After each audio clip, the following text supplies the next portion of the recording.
মৰিগাঁও জিলাৰ জাগিৰোডত প্ৰধানমন্ত্ৰী আৱাস যোজনাৰ ৩০৬টাকৈ গৃহৰ আনুষ্ঠানিকভাৱে আধাৰশিলা স্থাপন কৰে ৰাজ্যিক নগৰ উন্নয়ন বিভাগ তথা স্বাস্থ্য আৰু পৰিয়াল কল্যাণ বিভাগৰ মন্ত্ৰী পীযুষ হাজৰিকাই। অনুষ্ঠানত ৰাজ্যিক মন্ত্ৰী তথা জাগিৰোড সমষ্টিৰ বিধায়ক পীযুষ হাজৰিকাৰ লগত উপস্থিত থাকে মৰিগাঁও সমষ্টিৰ বিধায়ক ৰমাকান্ত দেউৰী, জাগিৰোড উন্নয়ন প্ৰাধিকৰণৰ সভাপতি দিব্যজিৎ নেওগকে ধৰি আন বিষয়ববীয়াসকল।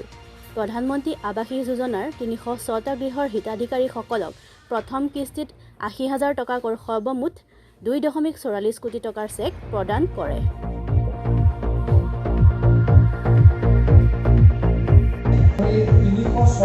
আজি আমি আনুষ্ঠানিকভাৱে ৰাইজৰ হাতত অৰ্পণ কৰিব পাৰিলোঁ আৰু ১১৪টা ঘৰ ইতিমধ্যে চেংচন হৈ আছে। অলপ মাটিৰ ডকুমেণ্টৰ অসুবিধা থকাৰ কাৰণে আজি আমি দিব নোৱাৰিলোঁ। ইয়াতে নিশ্চয়কৈ ক'ৰবাত চাৰ্কল অফিচাৰ ডাঙৰীয়ানী আছে। মই অনুৰোধ কৰিছোঁ, আশা ৰাখিছোঁ, ডি চি মহোদয়কো অনুৰোধ কৰিছোঁ যাতে অতি সোনকালে এই ১১৪টা ঘৰৰো কাগজখিনি খুব সোনকালে ঠিক কৰি দিয়া হয়। যাতে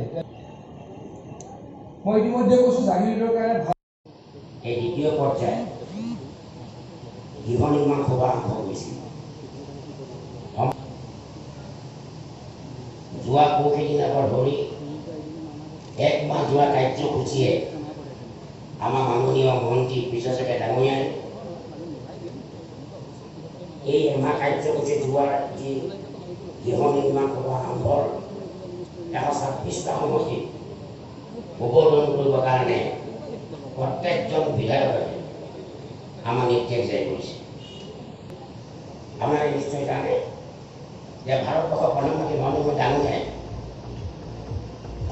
১৩০ কোটি জনসাধাৰণৰ প্ৰধানমন্ত্ৰী যেতিয়া লোকসকল